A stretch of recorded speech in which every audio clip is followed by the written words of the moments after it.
Hi, my name is Mandy, and I like to talk about classical mythology while I crochet, and today we are going to have another rant about Paris. To mix it up a bit, I want to focus on his first marriage, which you may not have heard about, and that is reason enough to hate him. This is going to allow me to cover some old stuff and some new stuff, so let's get into it.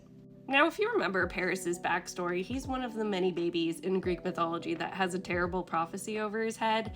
That prophecy being that when his mom was pregnant, she kept having these pregnancy nightmares about giving birth to a flaming torch.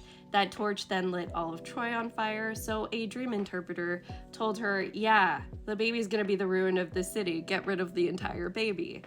When she gave birth, both her and Priam didn't have the heart to do it, so they handed baby Paris off to a shepherd. The shepherd, also not having the heart to do it, decided to leave him out for exposure on Mount Ida, where he was suckled by a she-bear. And then the farmer came back, saw he was still alive, and decided to raise him as his own. While Paris was living the life of a shepherd, he caught the eye of a few different gods, one of which being a naiad named Oenone. Now, Oenone fell in love with Paris pretty quickly, even thinking he was nothing more than a shepherd. She also, while they were in love, got married, all of that, was having these prophecies, because as a naiad, she had prophetic powers, that Paris was going to leave her. He was going to sail off to Sparta. He was going to bring back some foreign woman.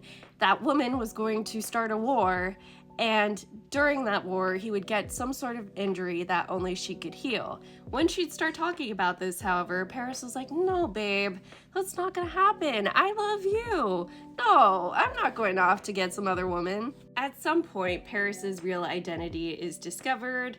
The judgment of Paris happens. He goes off to Sparta, he brings back Helen, and I like Ovid's, letter from Oenone to Paris's version of this, where she sees that ship coming in when he's sailing back with Helen, and she starts noticing somebody on that ship's wearing these purple robes that don't look like anything that any of the people he left with wear. Who could that be? Ship starts getting closer and closer. She realizes it's a woman. It gets even more closer. She realizes that woman is embracing her husband. Oh no, Paris did the thing. So distraught, she goes back home to her dad. The Trojan War happens, Hector dies, Achilles dies, which only happened with Apollo's help. We could talk about Paris taking out Achilles in another video. But after that, some point after that, Paris is shot by Philoctetes, and if you remember, Philoctetes has Heracles' old bow, and that came along with some arrows that happened to have Hydra blood dipped on them.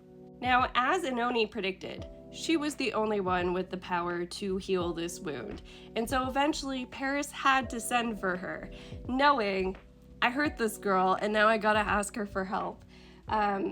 She initially turns him down. She says, no, why would I help you after all of that? And so the messenger leaves and goes to tell Paris.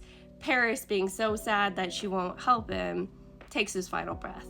But Oenone had a change of heart after the messenger left and decided to go anyway, but she makes it there too late. And then she throws herself on his funeral pyre. Yet another good woman dying because a man treated her like trash. Paris is trash. Everything about him is trash. We could talk about how he took out Achilles in some versions, because that is just peak cowardice.